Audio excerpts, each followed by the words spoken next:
الله تعالى العاشر بمعنى الأدب العاشر البس الجميلة من الثياب وأفضلها الأبيض ولا يجاوز كعبيك سبلها وابدأ بيمينك لبسا وبشمالك خلعا.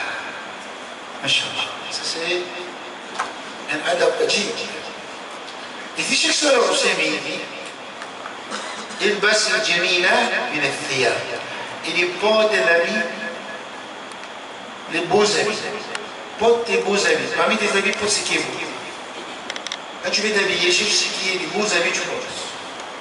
Ne porte pas les habits qui ne sont pas meilleurs. Surtout quand tu vas dans la mosquée d'abord. Et habille-toi bien. C'est pour dire que l'islam nous encourage, nous ordonne, nous exhorte d'être bien.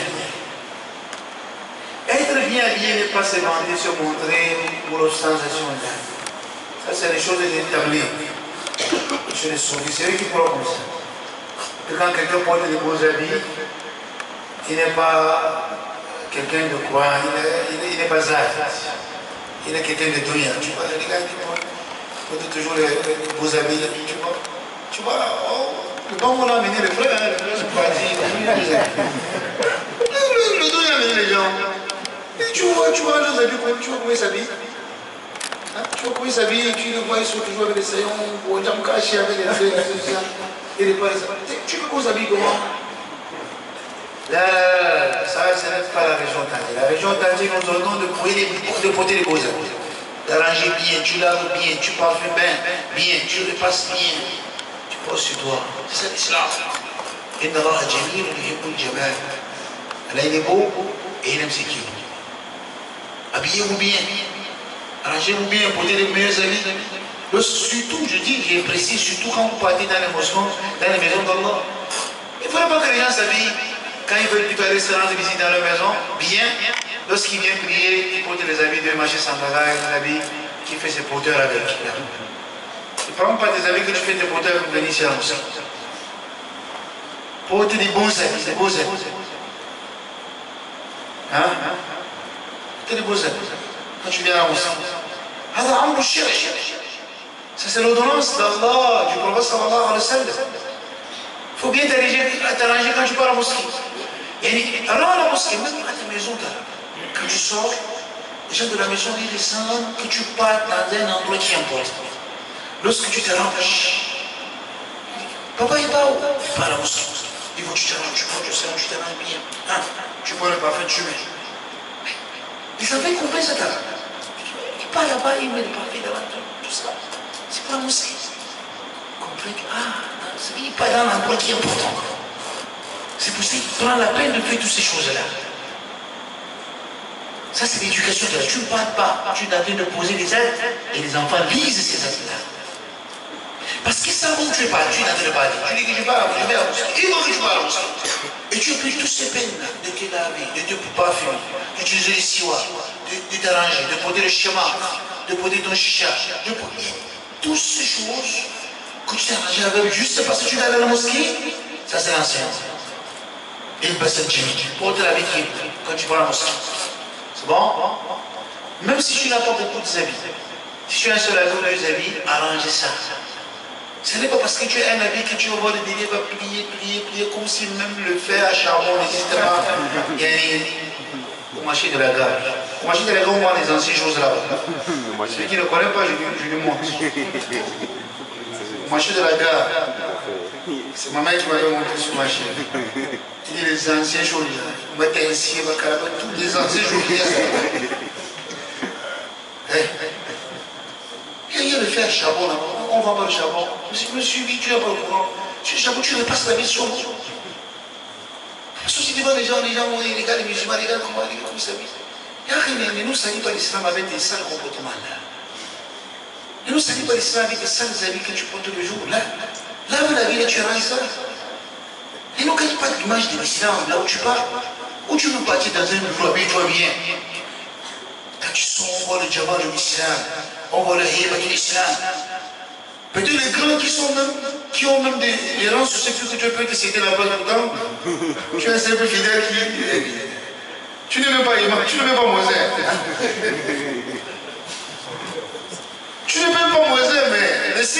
sort dans le bureau, on dit à l'âge. Peut-être que tu ne connais même pas la route de la mer, on dit à l'âge, on dit à l'âge. On dit à l'âge d'abord. Toi, tu ne connais pas la route de la Mecque.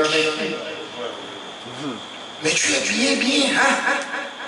Al-Muhim, ça s'ajoute dans la dawa. Regardez nos vies. Regardez les savants saoudiens, comment ils s'habillent. Vous pensez qu'ils se vendent? Ils ne se vendent pas. C'est parce que ce hiba-là, il faut s'assurer de savants.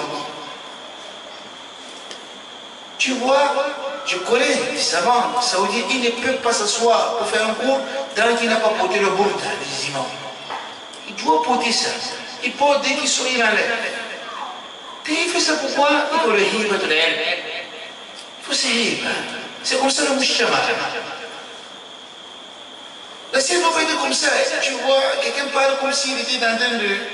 Il parle du sang comme si il était en train de jeter les audios quelque part. Là. Mais ça a quel? Je vous ai dit qu'on rapporte d'Imam Mali, il changeait des habits à chaque fois qu'il veut faire un cours. S'il a 3 cours par jour dans la mosquée du prophète, il a 3 qualités d'habits qu'il va porter. L'habit qu'il va porter, à l'après de Asr, s'il a cours après Asr, mais c'est là par la même habit qu'il va porter à l'après de Aïcha. Il change. Et il fait tout ça pourquoi? C'est pour faire plaisir aux gens, c'est pour se vanter là, c'est pour faire plaisir à son Seigneur. D'être toujours beau, bien devant son Seigneur. Présenter toujours le afronim, les traces des bienfaits d'Allah sur lui. Car là, c'est toi qui m'as donné, je te présente ça. Je te présente cette beauté-là, ces bienfaits-là à toi et à moi. C'est comme c'est Imam Malik. Il s'arrangeait toujours, il changeait les habits. Quand il devait faire les cours, les assises de cours. Tout ça, ce n'est pas l'ostentation. C'est déjà on dit l'ostentation. Avec. Quelque chose que la chérie a ordonné, ce n'est pas l'ostentation. Même si les gens crient sur ta tête, arrange-toi, habille-toi bien. Change les habits. Lave bien tes habits. Même si c'est un seul habit, comme il dit, rends ça propre et beau à voir. Le cheikh il dit, il est le meilleur de tes habits doit être l'habit blanc. Ben, les savants appellent ça Sayyidul Alwan. C'est l'élite des couleurs. Il y a des couleurs, c'est permis, tu portes les couleurs. En dehors de jaune vif et rouge vif, les 2 couleurs interdites aux hommes. Le reste, c'est les couleurs portes. N'est-ce pas? Mais la couleur qui est préférable, qui est meilleure, et c'est venu dans la chérie a filé que c'est meilleur, c'est la couleur blanche. C'est la couleur blanche, l'habit qui est blanc. Il y a l'une de mes tantes là,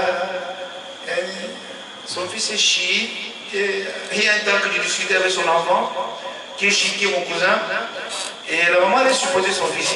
C'est ma mère, même quand elle supposait son enfant qui est sorti dans son bar, mais son enfant est chiite, parce que le débat était chaud entre moi jusqu'à j'ai dit que entre nous c'est fini, mais parce que là où je suis, tu es mon ennemi, c'était chaud. C'est dans la famille, ce n'est pas comme un tout de dehors.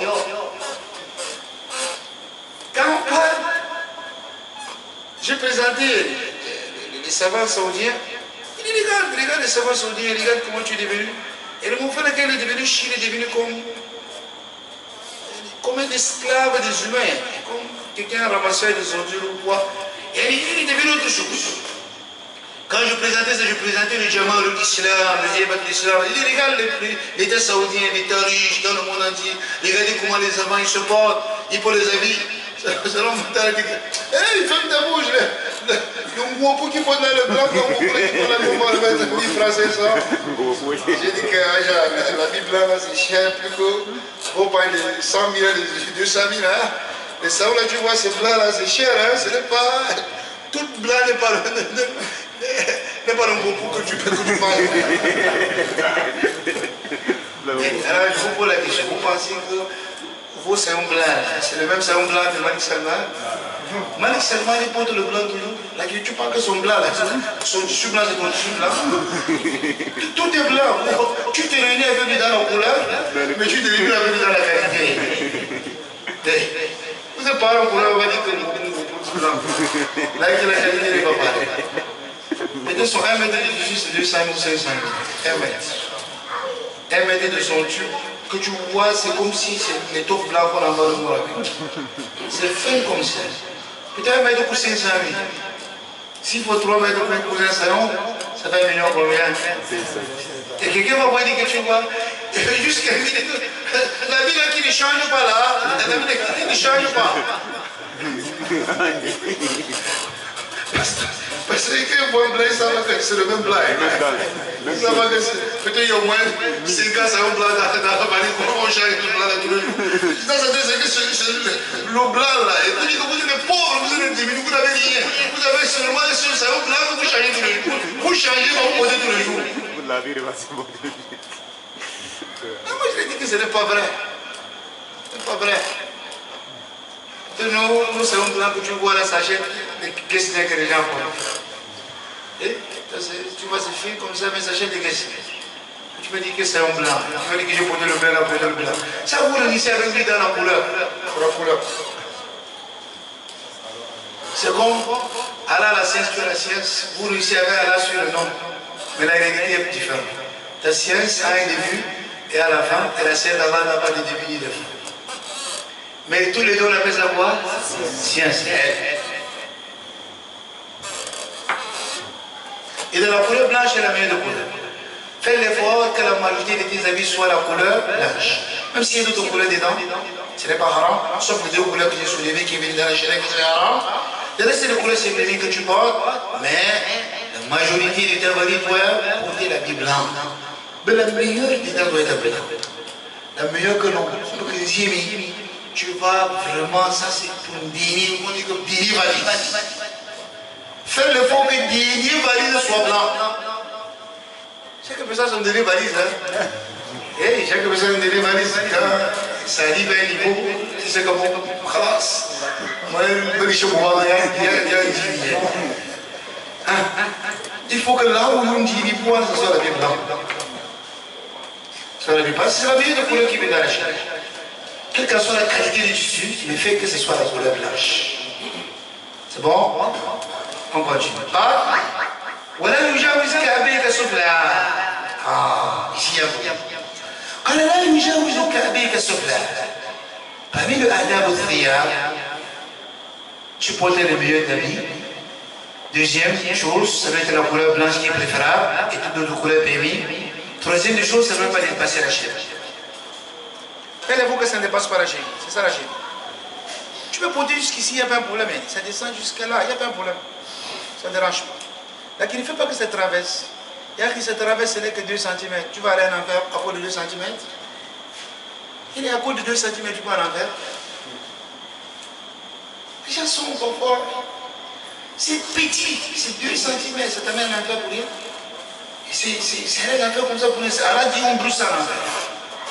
Et les voilà de chez lui, ce petit os-là, ça peut être au-dessus de ça, il n'y a pas de problème. Mais au-dessous, c'est haram. Asphalt, au-dessous, c'est haram. Au-dessus, il n'y a pas de problème. Toute ta vie que tu portes. Fais l'effort que ça n'aide, soit pas au-dessous. C'est bon? Et fais l'effort. Fais l'effort. Et tu vas aimer ça. Au début, papa, t'as craint, au début, papa, c'est difficile, tu dis ah. Mais, Inch'Allah, des jours, tout ça, tu vas aimer. Et aussi, vous allez entendre pas ça trop dur aux gens. C'est déjà, il dit, tu vas sur que, mais l'habitude, parce qu'il y a un rituel aussi, tu n'as pas commencé comme ça. Vous regardez les gars, quand ils tombent un câble, Fouanallahu alaykum wa tabayyin. Alors, oui, la dawa, c'est pas la guerre. C'est ça que je veux que je dise. La dawa, c'est la science et l'éducation. Doucement, doucement, les gens vont comprendre. Avec des doigts, on passe dans les doigts. Là, que les Ikhwan musulmans, ils ont dit,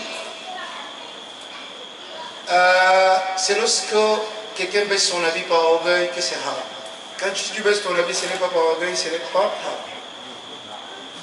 لأن مطلقا يغمر على المقيد. لأن مطلقا يغمر على المقيد. Parmi les qawaïd al-Souliya, qui est très capital de soulever ici dans ce point, هل المطلق يغمر على المقيد أم لا يغمر؟ قيل يغمر المطلق على المقيد بشرطين أن يتحد في الحكم والسبب أن يتحد في الحكم وفي السبب فإذا اتحد في الحكم والسبب يحمل المطلق أو يبنى المطلق على المقيد. هل هو معنى الحمل؟ يبنى Comment? Le prophète sallallahu alayhi wa sallam dit Ma asfala min al-ka'bayn min al-izar fa fi an-nar. Le prophète dit que toute ta vie qui traverse la cheville, ça va en enfer. Toute ta vie. Ma asfala. Ça c'est mutlaq. Ce hadith est venu général. Toute ta vie, sans exception. Toute ta vie qui traverse la cheville. Pantalon, pain, quoi. Chez les hommes, bien sûr, pas chez les femmes. Quand il est pain, c'est chez les hommes qui portent des pains. Il y a des gens qui portent que des pains. Toute ta vie qui traverse la cheville, ça va en enfer. Ça c'est le premier hadith. Deuxième hadith. من جر ثوبه خيلاء لا ينظر الله إليه يوم القيامة ولا يزكيه ولهم عذاب عليم. Le premier quiconque a fait descendre son habit après la cheville, pas orgueil, Allah ne lui donnera pas le qiyam, ni le purifier, et il aura le châtiment de Dieu. Ici la condition c'est quoi? Pas orgueil. Et le châtiment ne peut pas être ici tant qu'il n'a pas fait sa part. Pas orgueil. Ça veut dire si il traîne son avis sans orgueil, il n'a rien comme problème. Les Ikhwan Muslimin disent ici, on a le mutlaq ou al muqayyad. Où est le mutlaq? Le mutlaq c'est le premier hadith qui dit que toute ta vie qui travaille la cheville pas un enfer. Ils disent que ce hadith on ne va pas travailler avec. On va plutôt travailler avec le hadith qui dit c'est plutôt l'habit qui a traversé cheville par orgueil. هذا يهمل عليه. Nous allons lire ici le qaïd al-usuliyya que vous utilisez ne marche pas là où vous avez mis. Pourquoi? Parce que la condition pour le haml mutlaq ou al-muqayyad, il faudrait que ça a la même cause et la même sentence. Il faudrait que ça a la même cause et la même sentence. Tant que ce n'est pas la même cause et la même sentence, il n'est pas permis de porter le mutlaq ou al-muqayyad. Comment? Regardons maintenant les deux hadiths. Est-ce que c'est la même cause et la même sentence? La cause est différente. Ici, la cause qui va faire ce que ça part en enfer, c'est que tu as fait traverser ton habit avec orgueil. Là-bas, la cause c'est sans orgueil. Simple traversée. Ça veut dire la cause est différente. Automatiquement, ici, le hukm, la sentence est différente. La sentence est différente comment? Dans le premier hadith, on a juste dit Finna, ça part en enfer. Dans le deuxième hadith, on dit Allah ne te voit même pas. Il ne te purifie pas et tu as le châtiment pour l'orgueil. Ça veut dire que les sentences sont différentes. Ici, on ne porte pas notre hadith pour mettre sur l'autre. C'est bon? Ça, c'est les répliques aux Ikhwan Muslimin. N'est-ce pas? Deuxième réplique à eux. Allah il dit لئن أشركت ليحبطن عملك. Il dit ça qui? Au prophète sallallahu alayhi wa sallam. Allah dit لئن أشركت. Écoutez bien cet exemple. C'est dans le tawhid. Ali, et ici les gens disent tu dois comprendre ça bien.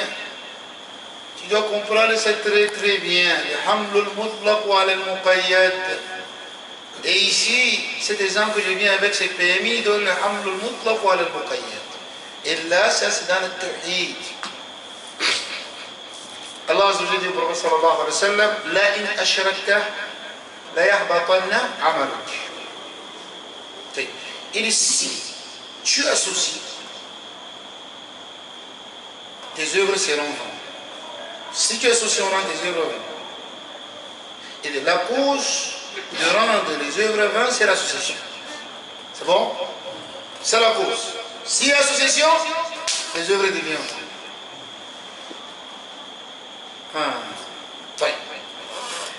Dans d'autres ayats, ça, c'est le mutlaq. Ce ayat, c'est le mutlaq. Ça veut dire, à chaque fois qu'il y a shirk, les œuvres se vont. Tout est annulé. Tout est annulé. Tout ce que tu faisais avant, tout est annulé. C'est bon? Alors maintenant, au deuxième verset.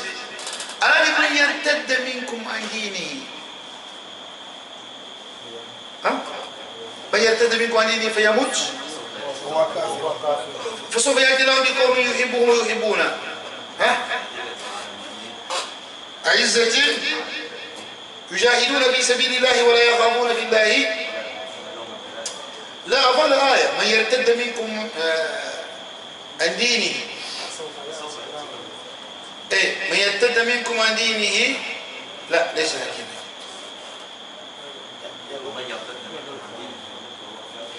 ومن يرتد منكم عن دينه فيموت وهو كافر. طيب سآية c'est l'آية مقيدة de مطلق là-bas. Elle dit ومن يرتد منكم عن دينه, quiconque a laissé l'islam, abandonné l'islam, est devenu kafir, et il a fait le ridda, il a fait un annulatif parmi les annulatifs de l'islam.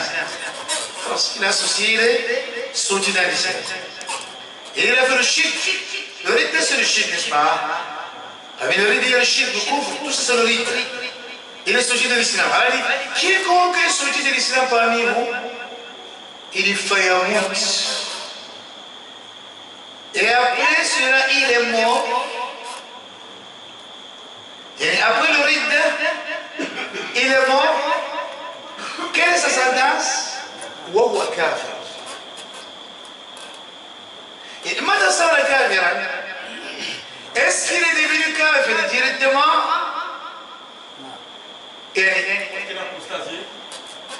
Est-ce qu'il est devenu kafir directement parce qu'il a apostasé? Directement parce qu'il a apostasé directement? Là. Ne dis pas là. Ici c'est khatir jidda. C'est masala khatir jidda. Yani écoutez bien. ما يرتد منكم عن دينه. Il fait le ridda, il a apostasé. Il a dit dans l'islam. Ou il a fait le parmi les gars de shirk. Elle a dit fayamout. La condition pour le ihbat ou l'amal, la condition pour que les œuvres les bien vont, c'est qu'il en a fayamout. Et à cette حالة il est comment? ما حكمه؟ كافر, هو كافر. إذا فأولئك. C'est pour ça quand Allah dit ici يحمل المطلق على المقيد. لماذا؟ لاتحاد السبب واتحاد الحكم. Ça veut dire si quelqu'un fait le shirk, هل يحبط عمله؟ لا, c'est amal ilah. Lakin pourquoi c'est amal ilah? Et est-ce qu'il y a des cas, c'est que s'il fait tauba, il devient comme le tauba blanc? Là, les œuvres là sont là, ces œuvres sont là. Et ces œuvres reconduits, lorsqu'il a fait tauba du shirk, on reconduit ses œuvres. C'est pour ça la condition dans ça, c'est que dès qu'il meurt dans ça, tout est vent. Et ce sujet-ci, Cheikh Salih Fawzan, je vous avais soulevé ça un jour ici, c'est parmi les masaïl où les Ahl-Sunnah ou les Jamaat sont divergents. J'avais soulevé ceci un jour, mais c'est ça la position de Cheikh Salih Fawzan.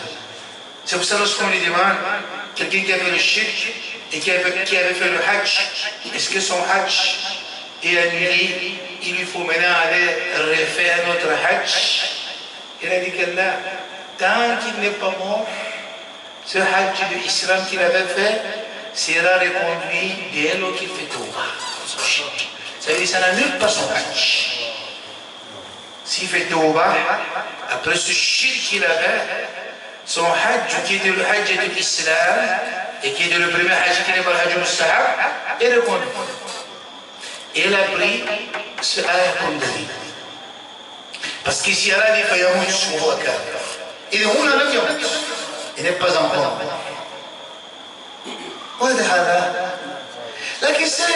Cette vision des savants n'encourage pas, ce n'est pas l'encouragement du shirk qui n'encourage pas le shirk. C'est juste une bonne compréhension de la in ashrakta la yahbatanna amaluk. C'est ce que tu comprends, la yahbatanna amaluk avec le Coran. Wa la takunanna min al-khasirin. Tu la yahbatanna amaluk. Après tous ces œuvres, ton hajj, tout ceci, parce que tu es tombé dans un autre parmi eux, la ridda. Et donc voici le haml al-mutlaq ala al-muqayyad. Et le sabab ici c'est quoi? C'est le bayan al-athar al-shirk alayh. Et les manashraka, quiconque a fait le shirk, le yuhbat amal. Dès qu'il a fait le shirk, yuhbat amal. إذا فهنا يؤمن يعني المطلق على المقيد في اتحاد الحكم والسبب. Et parce que le hukm et le sabab est pareil. Le hukm et le sabab dans ces deux ayats est pareil. Le sabab c'est le bayan athar al-shirk et le hukm c'est man ashraka yuhbatu amal. Dans tous les deux ayats, man ashraka yuhbatu amal. Quiconque a associé Allah, on a les œuvres. Que ce soit dans le premier ayat, que ce soit dans le deuxième ayat. C'est le même hukm. Le sabab c'est le bayan athar al-shirk. L'explication des traces de shirk. Les traces de shirk, c'est quoi? C'est que l'œuvre va venir après ça. C'est ça les traces de asar, le shirk et le shirk ici. Il y a eu un mutlaq ou al muqayyad. Là, avec ces conditions qui est venu dans le muqayyad. Voilà. Allah Ta'ala. On va continuer ici. Et tout ce qui nous a amené à ça, c'est que la vie ne doit pas dépasser la cheville. Ça ne doit pas traverser la cheville. Et il dit maintenant, il dit quand tu veux t'habiller, l'habit qui est deux manches commence par le côté droit avant le côté gauche. Oui, Mokhtar. Mokhtar, il est parti. Hey, quand tu veux porter ton saillon, tu mets d'abord ta main où? Et sur le côté droit. Et on commence par ces manches. On met d'abord la manche droite avant de mettre ici sur le côté gauche. Ça, c'est lorsque l'habit a deux manches, deux côtés. Et si c'est un habit qui a sur le côté qui n'a pas de côté, ici, on ne regarde pas le côté droit ni le côté gauche, on met juste sur la tête. Y a-t-il un habit qui n'a pas de manches? Non. Il y a un habit qui n'a pas de manches, on porte juste sur la tête. On fait juste entre la tête. C'est bon? Ça, c'est le premier mot. Lorsque tu portes là, quand tu portes, et maintenant, lorsque tu veux te déshabiller, tu enlèves d'abord le côté gauche avant d'enlever le côté droit. Il ne rentre pas maintenant, et nous on va rentrer maintenant sur les habits maintenant. Si tu veux comprendre ça maintenant, on rentre, tu mets ça en pratique. Si tu veux bien comprendre. Ne rentre pas, tu fais ce que tu fais souvent là. On paye là pour écouter la côté. Dès que tu es devant la porte, surtout quand tu es devant le lit là où tu vas dormir, et qu'elle a vu sur toi, dis que qu'est-ce qu'on a dit tout à l'heure à la mosquée. Si tu pratiques ça aujourd'hui, demain, après-demain, tu as compris. Mais si tu rentres, tu fais comme tu fais souvent là, non, tu ne vas jamais comprendre. Tu vas continuer dans les ordres. Mais tu n'as pas compris le CAD. Dès que tu es sur le lit, tu t'approches du lit, rappelle-toi de ce que tu viens de dire là. Tu veux commencer à me déshabiller comment? Je vais d'abord retirer la main gauche. Après, je retire la main droite et j'enlève le ça. Le pantalon, même chose. Je retire d'abord le pantalon sur le côté, le pied gauche. Après, maintenant, je retire maintenant le côté droit. C'est comme ça que je mets les habits. Et quand je vais porter mon pantalon, je mets d'abord le pied droit. Après, maintenant, je mets le pied gauche. Quand je vais poser ma chaussure, je mets d'abord le pied droit, après le pied gauche. Je vais porter mes chaussettes, je pose d'abord les chaussettes sur le pied droit, après le pied gauche. Je vais me déchausser, j'enlève d'abord la chaussure sur le pied gauche, avant d'enlever le pied droit. Je vais enlever les chaussettes, j'enlève d'abord les chaussettes sur le pied gauche, avant le pied droit. Je vais enlever le pantalon, j'enlève d'abord le pied gauche avant le pied droit.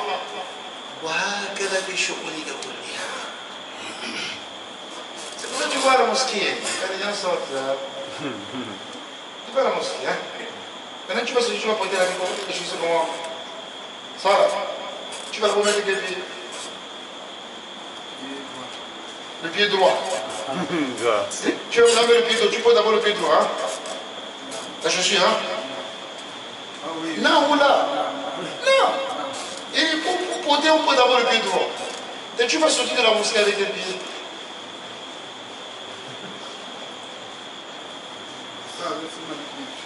Avec le même pied. Et tu sors avec le pied gauche, hein, le pied droit. Et tu commences à porter toutes les choses sur le pied droit. Ah.